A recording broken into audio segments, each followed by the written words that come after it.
కరీంనగర్ నగరపాలక సంస్థ ఎన్నికల్లో గులాబీ గుబాళించింది. వరుసగా రెండోసారి పాలకవర్గాన్ని ఏర్పాటు దిశగా సీట్లు సాధించింది.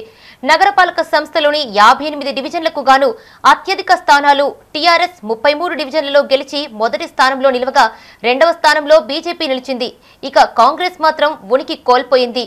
6 స్థానాల్లో ఎంఐఎం, మిగతా స్థానాల్లో ఇండిపెండెంట్లు విజయం సాధించారు. కరీంనగర్ నగరపాలక సంస్థలో టీఆర్ఎస్ విజయ దుందుబి మోగించింది. నగరంలో 60 డివిజన్లలో 2 ఏకగ్రీవమైన విషయం తెలిసిందే. 58 కార్పొరేట్ స్థానాలకు జరిగిన ఎన్నికల్లో టీఆర్ఎస్ 34 డివిజన్లలో గెలిచింది. రెండో స్థానంలో బీజేపీ నిలిచింది. మూడో డివిజన్లో టీఆర్ఎస్ అభ్యర్థి కంసాల శ్రీనివాస్ 5 ఓట్లతో గెలుపొందారు. టీఆర్ఎస్ లో మేయర్ అభ్యర్థిగా భావిస్తున్న వంగపల్లి రాజేందర్రావు 56వ డివిజన్ నుండి విజయం సాధించగా 33వ డివిజన్ నుండి వై సునీల్ రావు విజయభేరి మోగించారు. మాజీ మేయర్ రవీంద్ర సింగ్ 51వ డివిజన్ నుండి విజయం సాధించారు. ఆయన 5 సార్లు విజయం సాధించారు.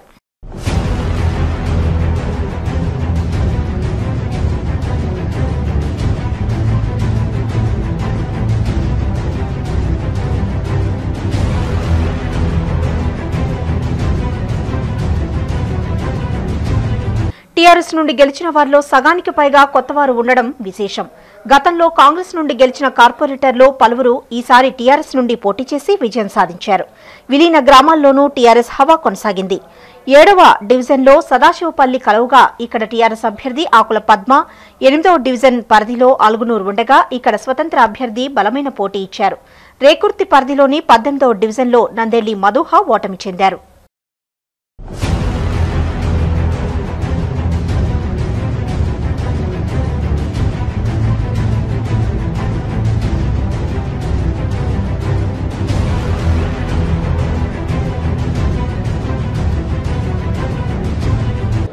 గత పాలకవర్గం చేసిన అభివృద్ధి పనులు, గత పాలకవర్గంలో చేసిన అన్ని పనులను ఈరోజు మళ్ళొక్కసారి కూడా ప్రజలు ఆశీర్వదించిండ్రు.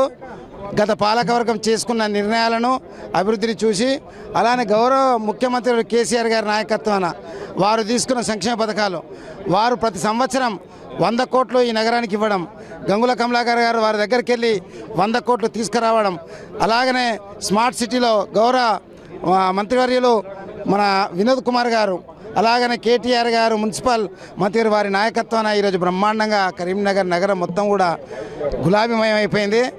ఈరోజు మరి కరీంనగర్ నగర ప్రజలు టీఆర్ఎస్ పార్టీని పూర్తి స్థాయిలో ఆదరించి మరి కేసీఆర్ గారి నాయకత్వాన్ని బలపరచడం జరిగింది. మరి కేసీఆర్ గారి నాయకత్వంలో సంపూర్ణ మద్దతు ప్రకటించిన కరీంనగర్ ప్రజలకు మా హృదయపూర్వక ధన్యవాదాలు తెలుస్తా ఉన్నాం. కరీంనగర్లో గత 6 సంవత్సరాలుగా మరి గంగుల కమలాకర్ గారి నేతృత్వంలో మరి మాజీ ఎంపీ, ప్రస్తుత planning commission vice chairman Vinod Kumar గారి నాయకత్వంలో ఏ విధంగా అభివృద్ధి కార్యక్రమాలు 100 కోట్ల రూపాయల నిధులు తీసుకురావడం జరిగిందో ఆ నిధుల మూలంగా కరీంనగర్ నగర యొక్క రూపురేఖలు కూడా గత 5 సంవత్సరాలుగా మారడం జరుగుతూ ఉన్నది. కరీంనగర్ ప్రజలు ప్రత్యక్షంగా వీక్షిస్తూ ఉన్నారు కరీంనగర్ జరుగుతున్న అభివృద్ధి కార్యక్రమాలు.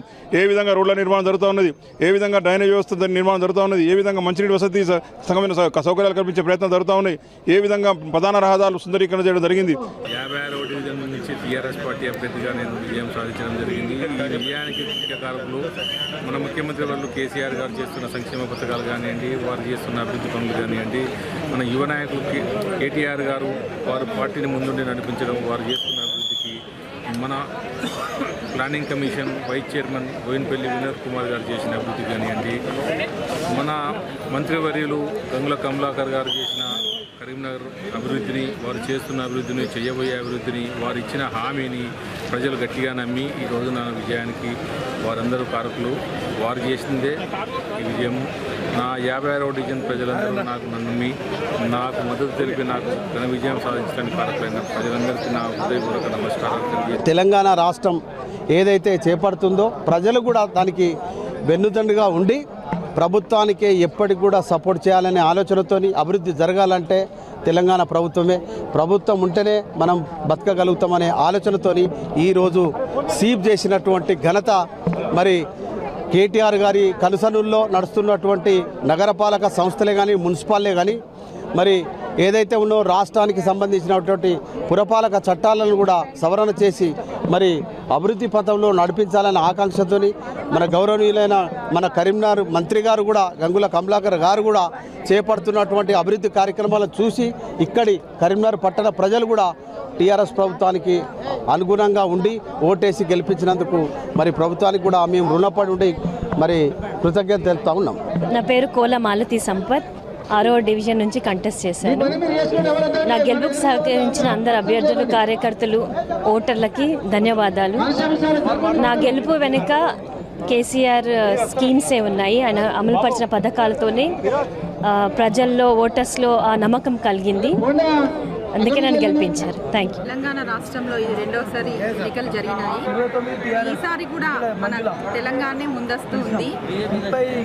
ఈ కేసీఆర్ గారు ప్రవేశపెట్టిన సంక్షేమ పథకాల వల్ల మన కేటీఆర్ గారు IT tower, Gangula Kamalakar river front, ఈ రోడ్స్, డ్రైనేజ్లు, ఈ సంక్షేమ పథకాలు అంటే బీడీ పెన్షన్స్, కేసీఆర్ కిట్, కళ్యాణ్ లక్ష్మి, దీనివల్ల మన ప్రజలలో మనం వాళ్ళ మనసుల్ని గెలుచుకున్నాము. నా పేరు గంగమాధవి. మాది 59వ డివిజన్ నుంచి టీఆర్ఎస్ అభ్యర్థినిగా గెలుపొందడం జరిగింది. ఈరోజు మా గెలుపు కేసీఆర్ గారి మీద ఉన్న నమ్మకంతోనే ప్రజలు మాకు గెలిపించిందని మేము అనుకుంటున్నాం. ఎందుకంటే ప్రతిసారి కరీంనగర్ ప్రజలందరూ కూడా కేసీఆర్ గారు వెంటే ఉన్నారు. అదేవిధంగా స్థానిక సంస్థల్లో కూడా వారి మీద ఉన్న నమ్మకంతో ఈరోజు మా డివిజన్లో మేము గెలుపొందడం జరిగింది. నమస్కారం. మాది 39వ డివిజన్. నా పేరు కొండపల్లి సరిత. నన్ను గెలిపించిన మా డివిజన్ ప్రజలందరికీ వేల వేల ధన్యవాదాలు. అలాగే మా గెలుపుకు కారణమై మాకు అన్ని విధాలా సహకరించిన మా ఎమ్మెల్యే గారు గంగుల కమలాకర్ గారికి, అదేవిధంగా మన కారు సారు టీఆర్ఎస్ పార్టీ మీద ఉన్న అభిమానంతో మా ప్రజలందరూ కూడా చాలా గొప్ప నమ్మకంతో మమ్మల్ని గెలిపించారు. అందరికీ ధన్యవాదాలు. డివిజన్ ప్రజలకి నా యొక్క హృదయపూర్వక నమస్కారాలు. మా కేసీఆర్ సంక్షేమ పథకాల ద్వారా ప్రతి ఇంటికి అందించడం